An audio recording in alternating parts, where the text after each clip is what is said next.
অসম STF সহ কলকাতা পুলিশের জালে একের পর এক বাংলাদেশি।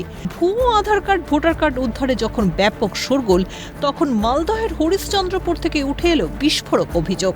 রশিদাবাদ গ্রাম পঞ্চায়েতের প্রধান লাভলি খাতুনের জাতি শংসাপত্রও নাকি জাল। স্থানীয়দের একাংশের অভিযোগ, তৃণমূল পরিচালিত গ্রাম পঞ্চায়েত প্রধান অন্যের সই জাল করে তৈরি করেছেন আধার কার্ড, ভোটার কার্ড।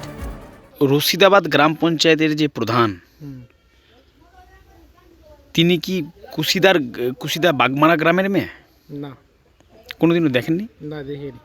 থেকে এসে কি কোথা থেকে এসে ওটা আমরা বলতে পারবো না, প্রশাসন বলবে ওটা। কিন্তু আপনার গ্রামের মেয়ে না, এটাই তো? আমরা গ্রামের মানে এইচডিওকে বলেছিলাম আমরা ওখানে আমাদের আধার কার্ড আছে, ভোটার কার্ড আছে, আমাদের ওখানে সব নকল আছে। আমি সাইন তো করি, তো আমার অত সাইন ভালো না। মানে সাইনেও কি ডুপ্লিকেট সাইন করি? সব ডুপ্লিকেট সাইন আছে। জানা যাচ্ছে, ভুয়ো জাতি শংসাপত্র তৈরি করে গত পঞ্চায়েত ভোটে কংগ্রেসের প্রতীকে লড়াই করেন এবং জয়ী হন লাভলি খাতুন। পরে দল বদলে তৃণমূলের পতাকা হাতে তুলে নেন এবং রশিদাবাদ গ্রাম পঞ্চায়েতের প্রধান হন। এরপরই আদালতে দ্বারস্থ হন গ্রামবাসীরা। হাইকোর্টে মামলা দায়ের করে 5 মামলাকারী।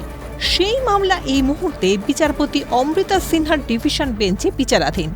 মামলাকারীদের অভিযোগ, ভুয়ো শংসাপত্রের জন্য যাদের সাক্ষ্য গ্রহণ করা হয়েছিল তারা এই বিষয়ে কিছুই জানতেন না।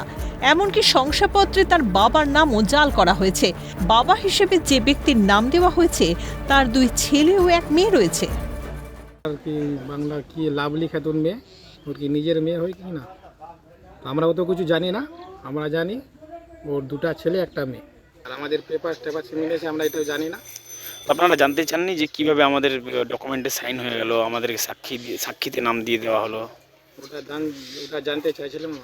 কি বললো তারপরে? বলেনি কিছু। ঘটনায় ফের শুরু রাজনৈতিক তরজা।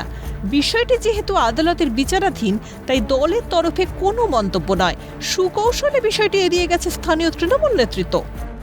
প্রধান এই ম্যাটারটা অলরেডি সাবজুডিস, বিভিন্ন কমপ্লেন্টস হয়েছে, তার ভিত্তিতে ইনভেস্টিগেশন চলছে। কোনো সাবজুডিস ম্যাটার নিয়ে আমরা আমাদের দলের তরফ থেকে কোনো স্টেটমেন্ট দেব না। অনুপ্রবেশকারীদের ব্যবহার করে ভারতের ডেমোগ্রাফিকে পরিবর্তনের সব রকম চেষ্টা করছে তৃণমূল। কড়া ভাষায় আক্রমণ বিজেপি রাজ্য সভাপতি সুকান্ত মজুমদারের। বাংলাদেশ থেকে যারা মুসলিম অনুপ্রবেশকারী তাদেরকে নিয়ে এসে বাংলার ডেমোগ্রাফিকে পরিবর্তন করার জন্য সমস্ত রকম চেষ্টা করছে। এবং শুধুমাত্র ভোট ব্যাংকের জন্য মমতা বন্দ্যোপাধ্যায় এসব ধান্দাবাজদের, বাংলাদেশিদের নিয়ে এসে তাদেরকে ব্যবহার করে শুধুমাত্র ভোট নেওয়ার জন্য তাদেরকে ভুয়ো আধার কার্ড, রেশন কার্ড করে দিয়েছে। ভুয়ো পরিচয়পত্র নিয়ে ভারতে বসবাস করছেন তা নয়, একেবারে তৃণমূল প্রধান। প্রশ্ন উঠছে, লাভলি খাতুন জাল নথি তৈরি করলেন কিভাবে? তবে কি শাসকের ঘরে ঘুঘুর বাসা? দালাল চক্রের সঙ্গে যোগ সরকারি ও প্রশাসনিক আধিকারিকদের?